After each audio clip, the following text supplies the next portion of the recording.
welcome to another episode of Turn Left. I am your host, Indiana's own Dana Black, coming to you live. Yes, all the way live from BlackWhere Studios, where we talk about Indiana politics from the left side of things. All right.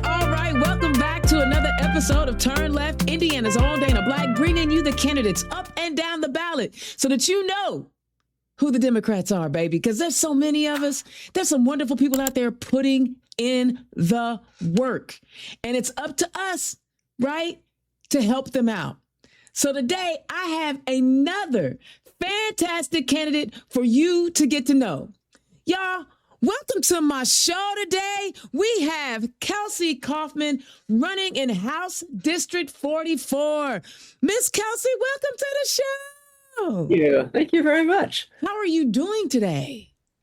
Well, I'm a little bit tired. I got back from a week of helping to take care of my 1-year-old grandson. Oh. And while his dad was away, so that was a fun but tiring week. Oh gosh, toddlers can definitely wear you out.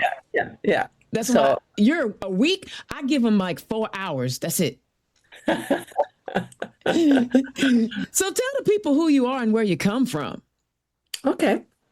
So I'm Kelsey, and I've lived in Putnam County now for almost 40 years. I grew up in a Navy family. My father was a naval officer. He actually has a really interesting background. He founded U.S. Bomb disposal for all the services, and then also founded and led the Frogmen during World War II in the Pacific, and it's the Frogmen who became the Navy SEALs. So it was unusual. And then the other thing about my dad, and I share this because it's actually relevant to my candidacies, is that he was an ardent defender of democracy, an ardent opponent of fascism. And in fact, in 1938, he was in Germany, heard Hitler speak twice, realized immediately the danger that he posed to the world, came back to the U.S., tried to get people to back going into the war, and he had no luck at all. So when Hitler invaded France, he purchased an ambulance and shipped it along with himself to France and became an ambulance driver, was captured by the Germans, was in prison. Got out, made his way to England, and joined the British Navy, taking apart unexploded bombs and mines, and then was back in the U.S. when Pearl Harbor happened. And so they transferred him over to the American Navy, flew him out to Pearl Harbor to take apart the unexploded bombs there. And then he started bomb disposal. And then later in his, and the Navy Frogmen, and then later in his career, he was the superintendent of the U.S. Naval Academy. Wow. That was from 1965 to 68, and I lived at the Academy during that time. And he became the person who aggressively desegregated the academy, spent a lot of his time going around the country recruiting outstanding young men who were black or brown, and then really much was their champion. And during that time, I mean, his values really rubbed off on all three of his children. And I was in high school in 1965 in Washington, D.C., and with my parents' permission, I traveled I went alone on a train to Montgomery, Alabama, and joined the end of the Selma Montgomery March. So I do have this family history of both being very aware of fascism and very strongly supporting democracy, and also taking a real leadership role on race. And in Greencastle, I've been a longtime member of NAACP, and for a while I was president of the branch here. One of my real focuses was on uh, racism in prisons. And Mm. I'm getting beyond myself here. No, So no, I have yeah, yeah, questions, so keep yeah. talking. Okay. So then after my father was at the Naval Academy, he went to the Philippines and was the commander of U.S. naval forces in the Philippines. And I went there as well and enrolled in the University of the Philippines. And while I was there, I was studying folklore of the Philippines and decided that I wanted to find out much more about a particular group in the Philippines. And so I was able to live with a very remote tribe. The Bukalots is Mm. what they call themselves. The Long Goats is what lowlanders called them. And they were still a very active group of practicing headhunting. So that was a really fascinating time for me, living with them and then also at other times attending the university there. And the Philippines was really my wake up call about poverty and Mm. about imperialism and as well as having this really fabulous experience with the Bukalots. And I came back to the U.S. And finished college, and then my first job was to become a prison officer at the Connecticut State Prison for Women. And you might ask, why would I do that? Right after college? Yeah. It's because Attica had just taken place, the uprising at Yeah. Attica, Yeah. and I, I'd had this experience of living with the Bukalots and they having, a way of integrating violence into their society. Mm. And so I was just really interested by that. So I went off and became a prison officer at a women's prison that was among the most progressive prisons in the country. It's a Mm-hmm. really interesting experience.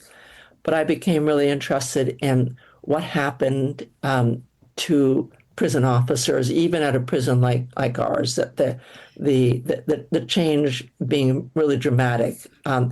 So I then went to graduate school and did all of my graduate work on prison officers and the devastating effect that working in prisons has on prison officers. So I followed 60 of them from the time when they had never set foot inside of a prison to 4 years later when most of them had already left after very traumatic experiences. And most of them had left, and those who were still there were in positions where they really weren't in contact with the people inside, the men inside, and then published that as a book. It's called Prison Officers and Their World, and explores this idea that prisons are unhealthy for the people who are incarcerated there, and they're really unhealthy for people who are working there. Yeah. So I then went out to married one of my college friends, and he was teaching in Australia for 10 years. So we were out there. Wow. And then we moved to Indiana, to Greencastle, which was just a great place to be raising children. Absolutely couldn't have had a better place for raising kids than in Greencastle. And then I was very involved with like schools, and I was a stay-at-home mom. Uh, Mm-hmm. and this turned out to be a lucky thing because in 1998, the Indianapolis Star carried a story saying that two senior people at the Putnamville State Prison, which is only 10 minutes from Mm-hmm. my house, Mm-hmm. had been fired because they had alleged that a white supremacist group of employees that were known as locally as the Brotherhood, that they were um, basically running the prison. Mm-hmm. And the commissioner fired them. And I was interested in this, not least because the wife of one of the whistleblowers was a teacher in my kid's school. Mm. Um, and so investigated that, and that took me 2 years to write the report on it, based on entirely on internal documents. And all the internal documents were provided to me by people who worked there, not by people incarcerated there. And and that turned into a really long saga that got me very involved with the legislature. So I had made these allegations and written the report with all the documents, and the Black Legislative Caucus at the State House became very interested in this for obvious reasons. And so I started going up there, testifying, and working on bills that could respond to these issues in prisons. It wasn't just Putnamville. Sure. It may be primarily Putnamville, but it wasn't just Putnamville. And that was an interesting time. And not only were was the Black Legislative Caucus, but a lot of Republican legislators, including most importantly Senator Richard Bray, who represents Martinsville, which for many people, says that's the center of racism in Indiana. And Senator Bray became very much my champion, and we worked really closely. And I've had the real pleasure of working with his son, Rod Bray, and they both represented, or at least did before the redistricting. And that then led me to doing research on white supremacy at prisons across the nation. Because I feel really strongly, Dana, that that prisons are probably the greatest incubators of racism in the nation. And what we've done is we've built all these prisons all across rural America, and then filled them with men and women of color, disproportionately, not entirely, obviously, but disproportionately. And then the prisons are located in areas where there are going to be no non-white employees. And even back when I was a prison officer myself, I actually wrote an article about how destructive that is. That was back in 1972, but it's not just that the prison officers become more racist while they're working there, and for obvious reasons, because they don't know people of color in general. So the only people of color that they know are in their prison and are really hostile towards them. But it also incubates racism on the part of the incarcerees. So it's really a devastating problem. Yeah, it's a horrible cycle. I mean, it's more than just people losing their lives to mass incarceration. It's what happens to them psychologically when they're in these walls. I want to back up a little bit because I'm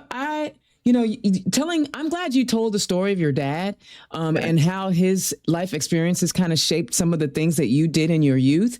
And to be the fact that he helped create the Navy SEALs. Oh, my God, that's huge. Right. But even after all of that, your dad probably made a very comfy life for you. Right. You were doing pretty well. But you decided to go down into the bowels of Southern racism to stand up for people you didn't know. Why? Well, at the time, there were, television news was just, beginning, back then, really, in terms of getting really good footage of what's going on, and what was going on in the South was truly horrible. And the only other comparable thing that I've seen in my life is what was happening in LA and Minneapolis with ICE. And you couldn't possibly watch what was happening and think to yourself, this is okay. It was not okay. And then, as I said, my dad had put his life on the line many times for things he believed in, and it just seemed like a natural thing to do. Can you share like a positive experience? I know that down there it was dangerous at that time. They, just like you said, I love that you drew the line between what you saw in Southern America during the Civil Rights Movement and what we see with these ICE agents. But we also know that there are things that you experience that add to your life, right? That camaraderie. Can you share a story or two? Because obviously I'm interested in the civil rights movement, but can you share a story or two about something that positively impacted you in the way that you see the world today from those experiences down there? Yeah. So I always look back on going to Alabama as being kind of the dividing thing in my life, that was before that, and there's after that. While I was down there, I kept a very detailed diary, and then I lost it. And then about 10 years ago, I found it, and I was horrified at how racist I was. Just the kind of, I obviously had no ability to see that in myself. There I was, 17 years old, supposed to be, standing up for what was right and whatever it is, and the fact that I couldn't even see it in myself was, and for a while I didn't let anybody see this diary. I was gonna like burn it or whatever, but I now recognize how important it is to be able to understand that we all have biases that we're blind to, and that people who do really bad things. This harks back to my prison officer experiences, that a lot of that's just it's very destructive for for the person themselves. And I tend to think of those ICE agents that we see, and in some ways my heart goes out to them. How did they get to this point where they thought that this is the right thing to be doing? Grabbing some 5-year-old off the street, and I do think that people get pulled into these subcultures, and like me, didn't have the ability to really question what I was thinking and what I was doing. Interesting. That is the self-reflection. I mean, I wish I was a journaler, but I'm not, so that I could look back 10 years on the things that I'm thinking. But I guess I do kind of have some stuff now. I got them Facebook posts. So, yeah, it can be really painful. Yeah. I kept a detailed diary while I was a prison officer, and oh my God, it's just so embarrassing. I remember, and I can relate to that, because I remember when Eric Garner was killed in New York, and I made a privileged post about, we're angry that the law enforcement officers are killing Black people, but I don't see the same outrage when we are taking out ourselves. Yeah. And my best friend, Crystal Allen, called me on the phone. She was so frustrated with me. And she did it in a loving way, right? Yeah. She explained to me where I was wrong, right? And I'm sure that post is still out there, because I never found it to delete it. But and I own up to the fact that I said something wrong, and people loved me enough to call me on what I said wrong. Annette Siegel Gross, I posted something, and she called me up and she said, "Dana, that's not right. Like, we make mistakes because we're human, but how do you learn from it?" And the fact that you're telling the story about your journal just makes me realize, like, we've all had to grow and learn in different ways. Yeah. So now I want to talk about a little bit, and we're going to get to policies and all that other stuff. But I think it's so interesting to find out who people are, right?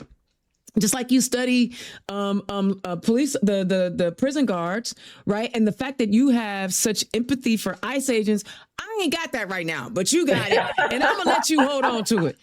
But talk about what it was like for you to, okay, you saw what racism looked like in America, but now you're going over to the Philippines and you're seeing something totally different.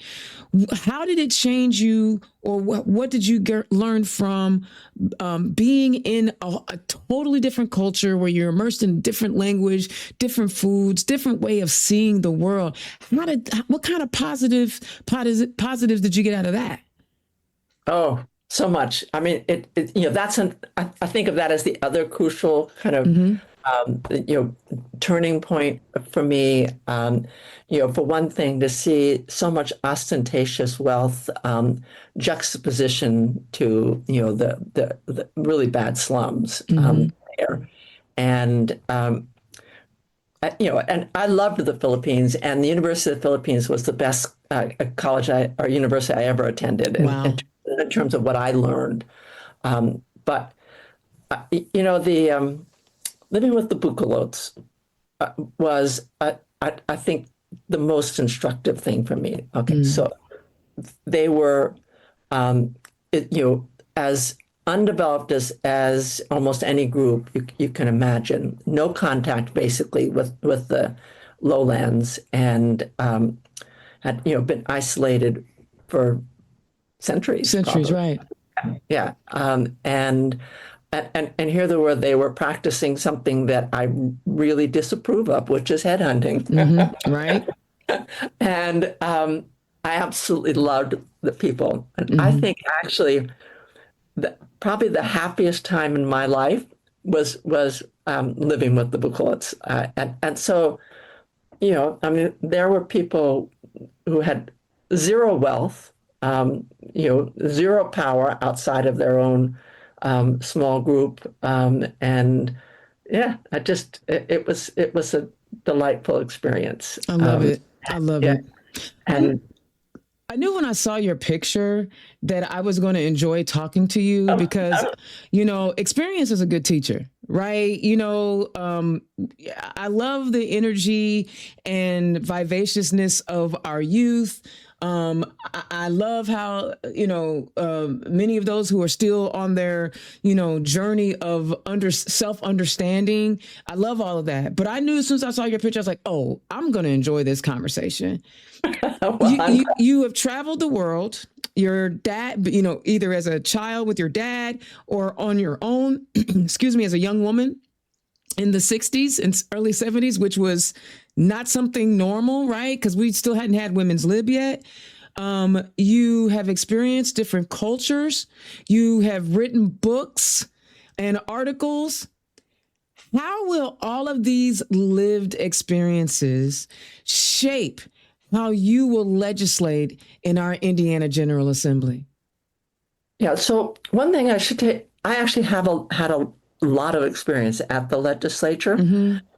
So for a while, I ran a program at DePaul University where I had students up at the legislature full-time for a spring semester, where they researched and testified on, bills that were of their interest. I have been testifying on prison and criminal justice issues since the whole investigation of the Brotherhood and so on, and then I started and ran the college program at the Indiana Women's Prison, and I started a public policy program there, where I would bring in bills that the legislature was considering, on which the women at the prison were some of the state's leading experts. And as they always say to me, we're not experts. And I would say, oh, yeah, you are actually, in terms of inner city food deserts, in terms of childhood sexual abuse, drugs, whatever. A lot of the most important issues that the legislature is considering are things on which you know far more than they do. And so I would have them write briefs on these different bills, and then I would deliver their testimony at the legislature. Say this is from my women at the prison, and And then in 2017, I left the prison, and the next year, some of my best students in that public policy program were released. And two of them, both named Christina, were up at the legislature with me for two legislative sessions. And we would get lots of other women to come in who also had been incarcerated to testify on things. And actually, if you don't mind, a segue on Yeah. this. One of my greatest thrills up at the legislature was that the Christinas wanted to introduce two bills. And I told them, it's a very long process. You try to find someone to introduce your bill the first year, and then, the second year, maybe you'll get a hearing in the House or something. And then you'll get it out of committee and adopt it. It's like a 5-year, 6-year process usually for getting a bill through. And the first bill that they worked on, that was the first year, was one that guaranteed that women would not automatically lose parental rights when they went to prison. So the rule was after 18 months in prison that then your parental rights were severed and you could never have contact with your child again until he or she was 18. And That's horrible. it is horrible. It is horrible. And one of the students in the program, name was Jennifer, had just gone through that. So the Christinas, basically drafted the bill, got a legislator to introduce it. They provided all the testimony and the negotiations, not just with legislators, but also with other interested, organizations and groups. And they got the bill through in 1 year. Wow. And then the next year, they did the same thing with a bill that would ban prisons and jails from shackling pregnant I women. remember that one. Yeah, that was my students. Got that through. And one of the Christinas had given birth while she was in prison and was shackled to the bed during labor, which is just mind-boggling. And then she was allowed, I think it was 24 hours, with the baby, but she stayed shackled to the bed the entire time. God, that's horrible. And as somebody who's, given birth, and any woman who's given birth, you know that, okay, I'm dilated, to like 4 centimeters. I am not running away. You're not going anywhere. And obviously it was not a woman that created that rule because they would have known better. Exactly. Right? And in fact, it was a bill that appealed to all the women who didn't matter whether they were Republican or Democrat. They were all like, are you kidding me? This is a thing, right? Yeah. Yeah. Gosh. So, that I was just so proud of them, pleased with them. And if I were, you get back to your question, if I were elected and when you were elected, go ahead. All right. I have good models to follow. I can follow my two Christinas. And I also, I know lots of the legislators, and I knew more before the pandemic than I do now. But and I have worked very closely with Republicans and Democrats. Another area that's I think it's fair to say genuine expertise and is on local government redistricting. And back in 2011, some of my students discovered that most Indiana local governments had not redistricted, many of them not for 50 years, and that the districts were badly skewed, and you're not allowed any deviation of population greater than 10%. And we had ones that were 180%, 200%. So, that was really bad. And it took 15 years to get all of them to redistrict, but it was wonderful working with Republican chairs, Republican, legislators, on this. They were, they really honored expertise and bringing you. I always told my students, you can't just go in and say, I don't like this bill. You got to provide information or reasoning that they've not already had access to. So let me ask you this. Do you think, I mean, you are, again, your level of grace far exceeds mine. Do you think with the way, do you think with the way our current General Assembly is configured, with the supermajority, with these slew of really bad bills that literally are harming humans, that you will be able to recreate some of that working relationship when you get elected? Yeah, for sure. I think a supermajority is really bad, whether it's a supermajority of Republicans or a supermajority. So that, states like California, where the legislature is much more in line with my priorities than the Indiana, but they have supermajorities, and that's just really big. And people often say, "Well, you just don't like, the policies or something." But my response to that is that with a supermajority, you don't have to have the debate and the discussion in public. You have it in your party, chambers. Chambers, yeah, and that the agreement that everybody has is that what's said in that room stays in that room, and that's fine when you're having certain kinds of conversations. But when you're kind of deciding what the public policy is going to be, just by fiat in your chamber, with no public access to what it's very undemocratic, and it's really bad in the long run.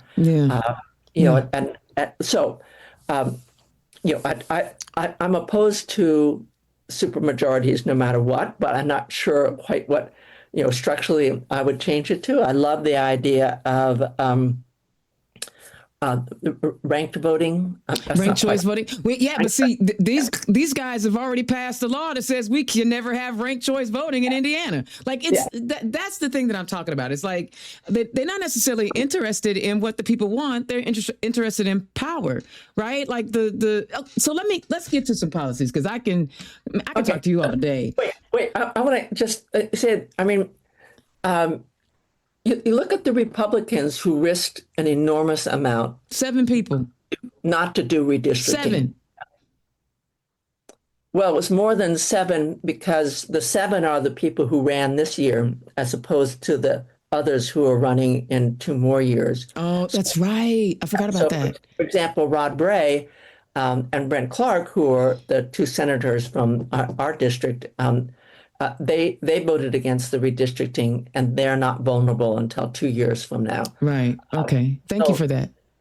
Yeah. So there are many really good people in the. I could name some of the Republicans that I admire who are in the legislature now. Rod Bray would be right at the top of the list, but. Yeah, I mean, party, and it is not divided necessarily in terms of character, but just the way prisons, end up having people go in, bad directions, supermajorities, and the kind of politics that Donald Trump has imposed on the entire country have led to a lot of people getting into the legislature who don't feel that they need to listen or compromise or think about the other.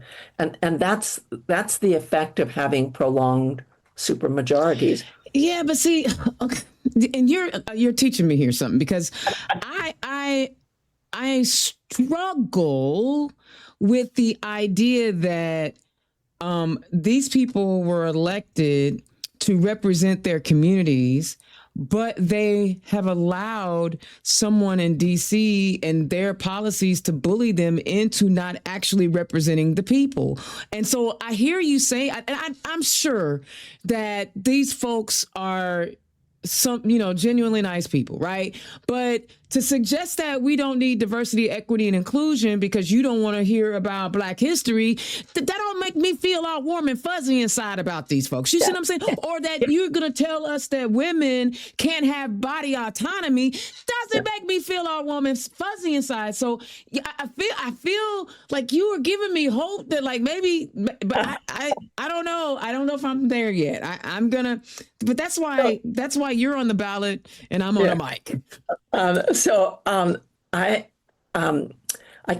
was out in California with my grandkids for quite a bit during the pandemic. And I actually lived on a sailboat for 3 years because I couldn't afford to live on land, but I could afford to live on a sailboat. And I'm going to go off on a tangent here, but I'm going to come back to it. And I had decided that I wanted to sail across the Pacific. And so I was making plans to do that. I was supposed to leave about 15 months ago. It was March 2025. And I saw with horror what Trump was doing. And I decided that I couldn't be off on some great solo adventure or something. So I came back instead to Indiana. And it was not long before the first No Kings protest. And my husband and I, when we were going up for the protest, were saying, gosh, I hope there are going to be 25 people there at least. It's going to be pretty lonely. And 250 people showed up in our rural community. And, DePaul wasn't part of it, really. The students weren't there. They were already off on summer break, and most of the faculty were gone. So it was legitimately 250 people from Putnam County who showed up. And then we started doing weekly protests. And for the last now 55 weeks, we've had a protest every single a Saturday, or sometimes it's a different day, but which is pretty amazing. And I think that we expected much greater hostility. Now, we do and have over time keep a kind of a running tally of what I call the honk to F off ratio. And the honk to F off ratio has gotten much better over time. And, now, we have truckers, doing their horn and, stuff like I wonder if it's because some people are feeling the pain. Well, it almost surely is. Yeah. So we're holding these signs, and one of the things that we decided to do from the very beginning was to celebrate all the things that Trump had been demonizing, right? So EEI and LGBTQ and, the rights of women and, all those things. So, the best response is to be out and open and say, oh, what you're demonizing, I actually really believe in. So that people know, because it's hard for people to stand up. And there are a lot of people who can't do that in a vacuum, they've got family, they have extended family. Yeah. What are my in-laws going to think if I do this? But if they see a lot of people standing up, they'll stand up too. Then it makes it a whole lot easier for them. And I honor those people. It's easy for me as a retired person. I can. I can do it. I feel the same thing. Like I can sit up here and talk and be a public facing person because I don't have any children. My parents are gone. My partner is an elected official. So like I can be out front without the same fears. And I definitely feel that. But again, I'm going to say you got way more grace in your heart than I do. And I applaud you. Now, I got to ask, because, I want to make sure that we get some policy. And like I said, because I could talk to you all day, and I knew that. You could see in people's eyes, like, I'm going to enjoy this conversation.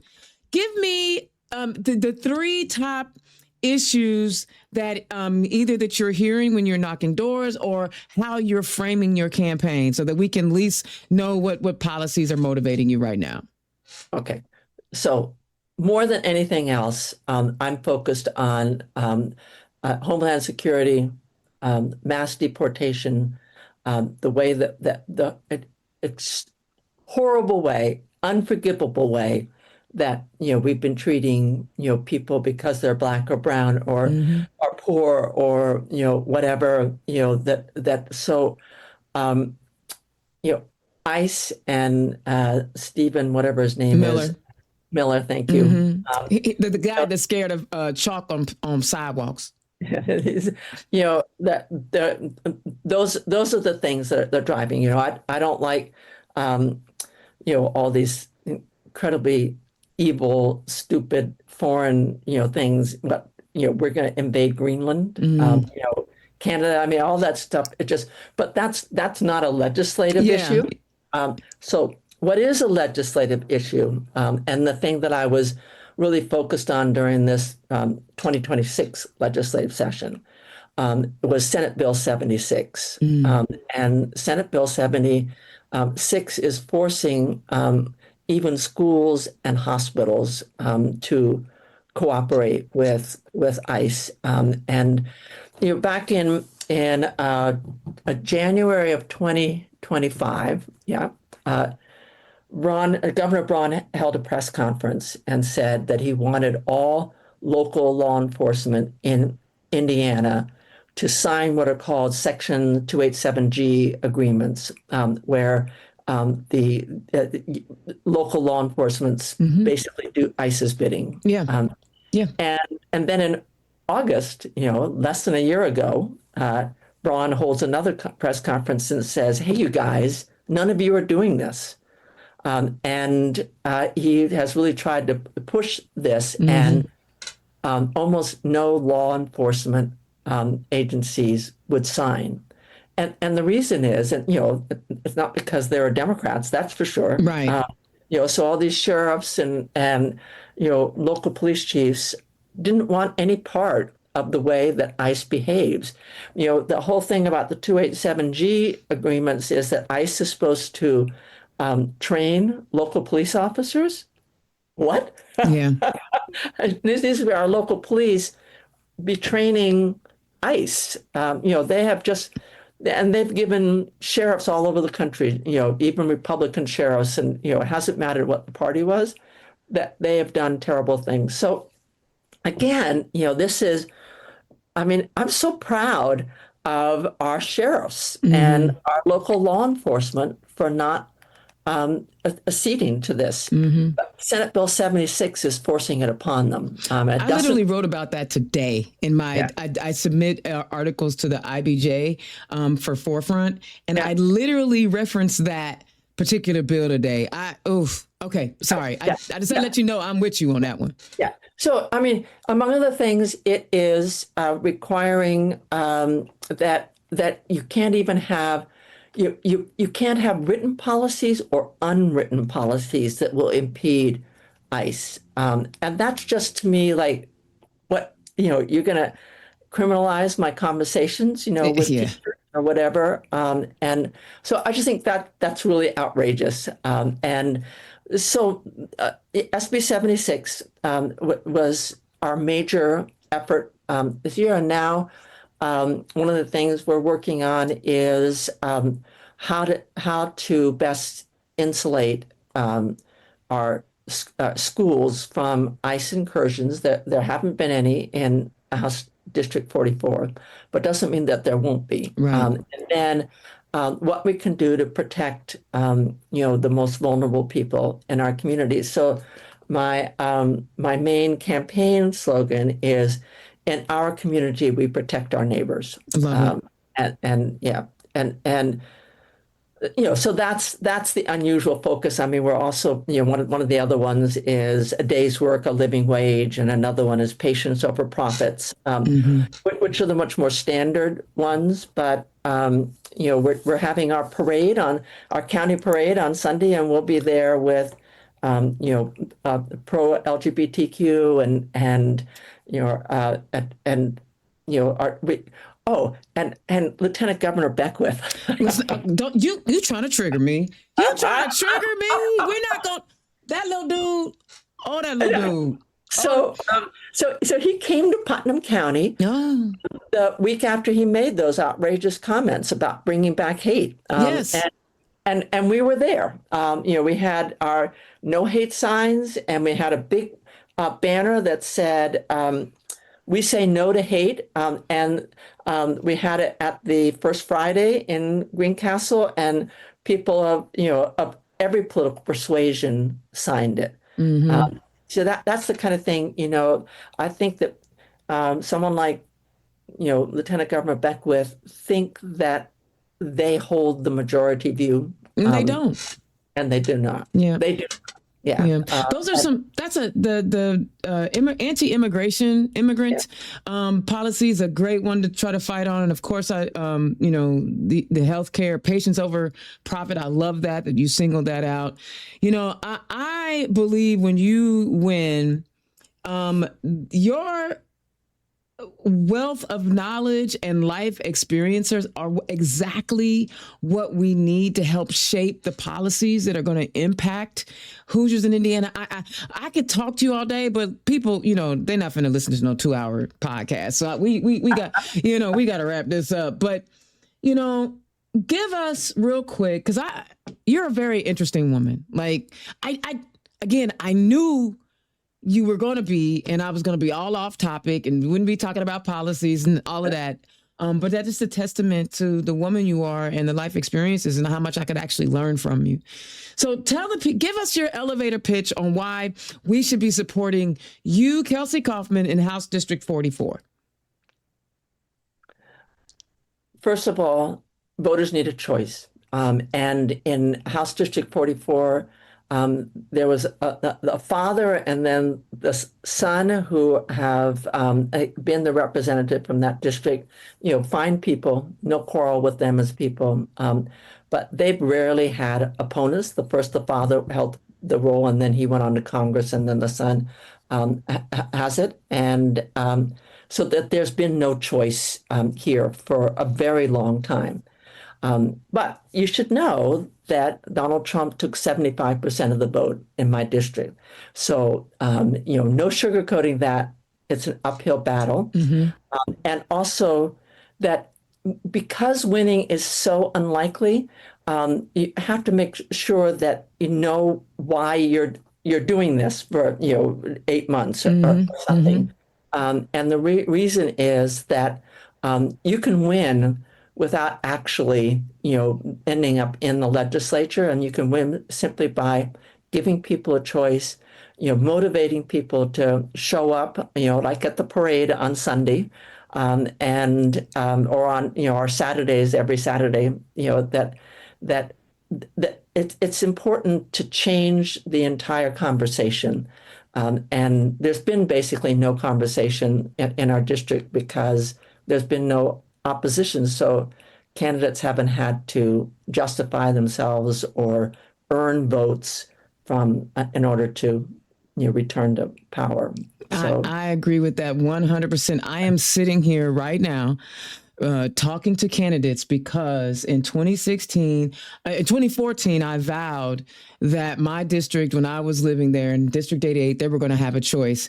And the greatest legacy, and I think that you'll appreciate this, is I was one and done because I saw how hard it is to run for office. Like it takes so much out of you, out of your time with your family, so on and so forth. But the legacy and the joy is that there has been a woman running in District 88 every cycle since, and we keep inching closer and closer. And so, I applaud you, what you're doing. And I have a feeling that a lot of folk, when you win, they're not going to actually appreciate all the knowledge that you bring, but I hope they do because you believe it. And I don't ain't mad at you because you got a kind heart. You got I ain't so sure, but maybe you keep working on me and I'll get better. You know what I'm saying? We just keep working on each other. Kelsey Kauffman running for House District 44. Thank you so much for spending time with us here on Turn Left. You are an awesome human. Tell the people where they can find you. My website is Kauffman, Indiana, .com. I hope I got that right. And I have an explanation of why I, hold various views that I think are more straightforward than most people, that they're not like politicalese. Yeah, yeah. And yeah, so they can find that information there. And yeah. All right. I love it. Thank you so much for taking time to chat with me. This exceeded expectations, and you may end up with an email talking about let's have lunch. Like it could happen. I would love to. Oh my God, that would be great. I love it. All right. Thank you so much for joining me. Okay, guys, look. First of all, how about the history lesson? Is anybody else a history nerd? And not just history that you're reading in a book, but somebody's lived experience, right? And self-awareness and growth, and not just from what their father provided them, but carve their own way out in this world. Seeing people in places that, like, again, prison guards, empathy, not so much. But here, Kelsey was offering a reason to have it, because these things are incubators for hate for both sides, the incarcerated and those that are in charge of the incarcerated, right? So there's the level of humanity and grace that Kelsey Kauffman is offering is something that we need. And even if most of us haven't been able to achieve it yet, wouldn't it be nice to have somebody in our state house that's already there, right? That's already there, that already understands and can walk in to the role ready to go because they've assisted in getting legislation passed. They've taught people who were incarcerated on how to get a bill passed in 1 year. Do you not think that's somebody that's ready to hit the ground running? So this is what I need you to do. I know she said this is a tough district. Yes, it is. But you know what? You can still help her out. So click that donate button right there. Donate what you can to let her get her message out to as many voters as she possibly can. Because I know if she said there's more honks than the FUs, that means there are people who are feeling the pain, and she needs to go out there and talk to them so that she can earn their vote. So guys, donate to her campaign. This is the kind of candidate that we need in our state house, that we need in government. Someone who understands humanity in all its flaws and its glories. Man, I'm inspired. I hope that you all were inspired by this conversation. I can sit and listen to her all day long. Y'all, Indiana's own Dana Black, thank you so much for tuning in. I will holler at you next time. Peace. Turn Left is the property of Black Pearl IT Solutions, executive producer, Indiana's own Dana Black. Music by Dorian and 22 from Pixabay.